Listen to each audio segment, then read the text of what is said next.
Sam, and I'm making this video about Jupiter retrograde. And when we see Jupiter retrograde in an astrology chart or in the sky. So when Jupiter is retrograde, we have a tendency to reflect on what inspires us. Jupiter is inspiration and purpose, and we find those inspirations and purposes in things like our gurus and our teachers and the philosophies that we follow and that we believe in. And when Jupiter goes retrograde, those things back up in our mind and consciousness. So when planets go retrograde in general, what happens is they're actually closer to the Earth at that time, and the apparent the apparent motion of the planet is backwards because of its proximity to the Earth. Of course, the planet is not actually moving backwards. It's that its relationship to the Earth relative to its orbit makes it appear to be moving backwards. And so with outer planets, they always go retrograde when they're closest to the Earth. That's actually, I was about to misspeak, that's actually true with the inner planets as well. They always go retrograde when they're closer to the Earth. I was about to say with combustion. So anyway, so the retrograde planet is closest to the Earth, so it gets very bright in the sky. So a few things about this. It's actually considered to be quite strong in Vedic thinking, the retrograde planet, because of its proximity to the Earth and its brightness. And so the fact that it goes retrograde and tends to interrupt the outer expression of the planet is not necessarily seen as a negative thing, because it becomes more introspective, more of an introspective force. So again, when it's Jupiter, the thing that becomes introspective is what inspires us and our teachers and those principles that we are supposed to be following and putting into practice.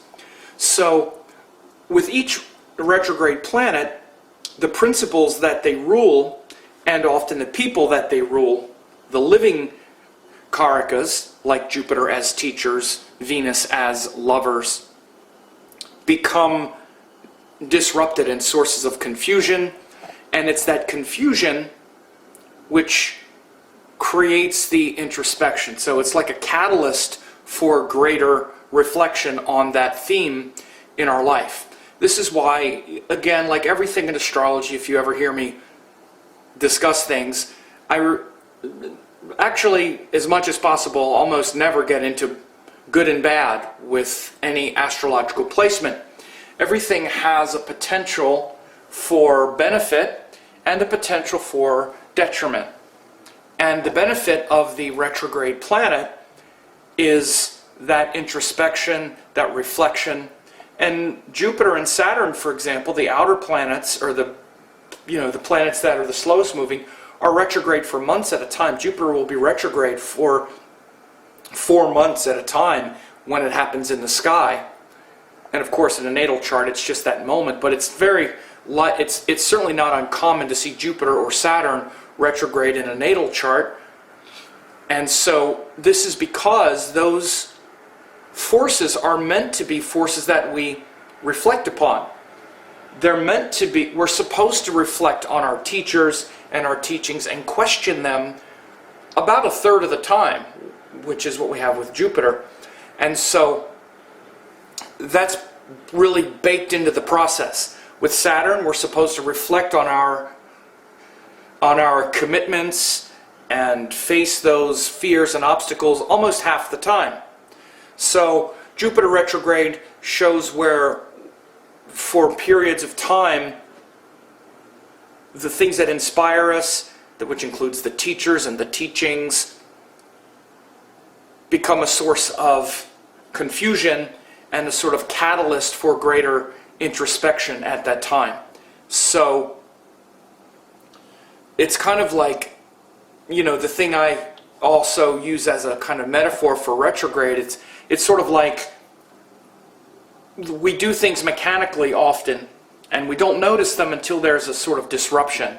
Like you come home every day and you take your key out and you sort of mechanically stick it in the lock and turn it. You hardly ever really look at it until something messes up. And then you look at it. Then you look at the key. And so it's sort of like that. When it goes retrograde, it's sort of a disruption that wakes us up to the deeper principle. And that deeper principle comes through introspection, reflection, meditation. And this is how you would see this with retrograde in general, and with Jupiter, it's on our ideals, what inspires us, and it's a time to see certain signals from the universe. For instance, when it's in the sky and everybody is experiencing that, it's different than when it's in someone's natal chart.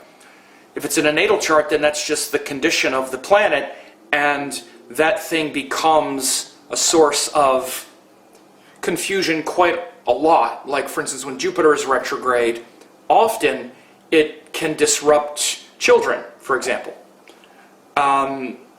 When I see someone who's trying to have a baby, and I see they have Jupiter retrograde in their natal chart, I notice that often there's an obstacle, there's obstruction, there's often just confusion that they're not really sure they even want it.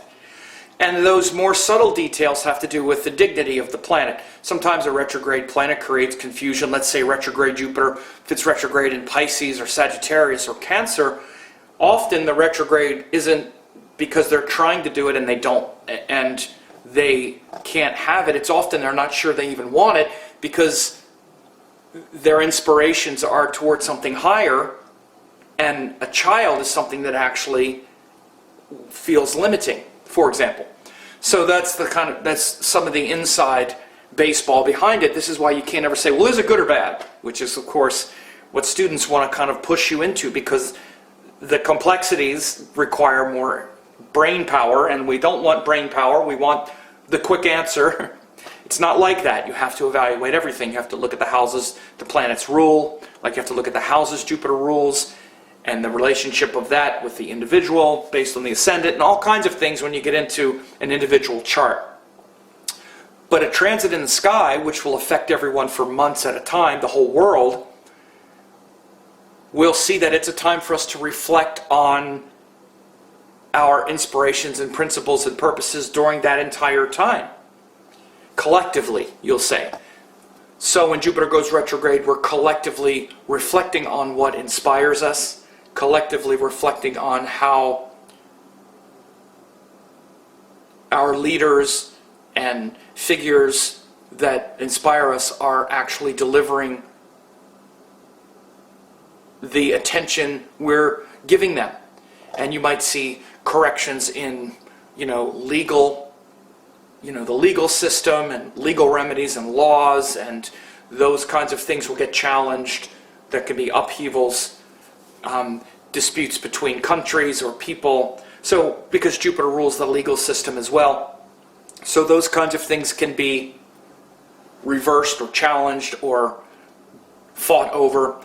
So, when we have Jupiter retrograde, these kinds of things socially and culturally come about. Then you look at the sign, and the sign element is important. Of course, the water signs are more emotional, psychological. Jupiter rules water signs, so it's very powerful there. Fire signs, Jupiter also rules fire because it has to do with inspiration, purpose, clarity. When it's earth sign, Earth is much more practical, tangible, so when Jupiter's in an Earth sign, we're already looking for much more practical, tangible, precise teachings and inspirations. So again, we'll see a much more literal kind of accounting for what inspires us. And if it's air, again, air is also about social structures, communication, other individuals and relationships and whatnot. And so again, you want to also understand culturally, Jupiter rules big themes. Like you may have a president or a king or someone like that, and they're inspiring us, but the reason, the Jupiter part of them is the part that we follow, that we're inspired by, their philosophies and their principles. So we start to look and see if those things are really inspiring us or if they need some adjustment as well, culturally, when Jupiter goes retrograde. Of course, again, when it's in someone's natal chart, you'll see these things become a source of confusion. It's a quality of the person where, in order to believe in something or to move forward with Jupiter themes, they go forward, then they reflect, and they go forward, and they go reflect. So what happens is that retrograde planet, we lack confidence moving forward with that area of life, whatever the retrograde planet is. So with Jupiter, when Jupiter's retrograde, let's say in a natal chart, the person will have a hard time even believing, let's say often, in a guru or a teacher. Again, it all depends. If it's in, a water sign or fire sign, especially like Pisces that Jupiter rules, Sagittarius, then is a lot of inspired purpose, but there's a back and forth with staying on the course or staying focused. Like the person might be very philosophical naturally and very religious if it's Sagittarius, but then they're always questioning it, they're always reflecting on it and purifying those beliefs, purifying those teachers. But the quality of the teachings will be very high. This is what the dignity of the planets do. When they're in their own elements, they tend to do really well. At least they have more capacity to bring that pure intelligence into someone's life. It's not just the element. There are a lot of things that can show up, but simple ways to understand. When it's in, air and earth signs, which Jupiter doesn't rule, it gets kind of bogged down and sort of clogged up in earth, a little too practical. Jupiter is very metaphysical and larger, inspiring themes. Earth is very practical and literal, and it can get into kind of fussy, impractical. It's very impractical. Jupiter's impractical stuff, and Earth is very practical. So it already kind of bogs down that expansive nature of Jupiter. Again, air is very, again, it's also quite intellectual. It's literally kind of like an intellectual scientist questioning a preacher or a priest, right? Or a mystic. It's effective to see the planets as kind of people in some ways. Jupiter is like a sort of, like a priest or a teacher that inspires you, right?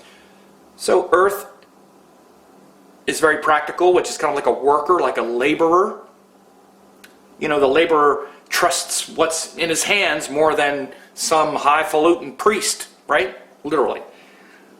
They follow that earthy work. Aquarius is like ideas, culture, not so mystical, metaphysical. So, a few ideas about Jupiter retrograde, and what we can all benefit, how we can benefit when Jupiter goes retrograde culturally, and a few things to look at when you see it in a natal chart.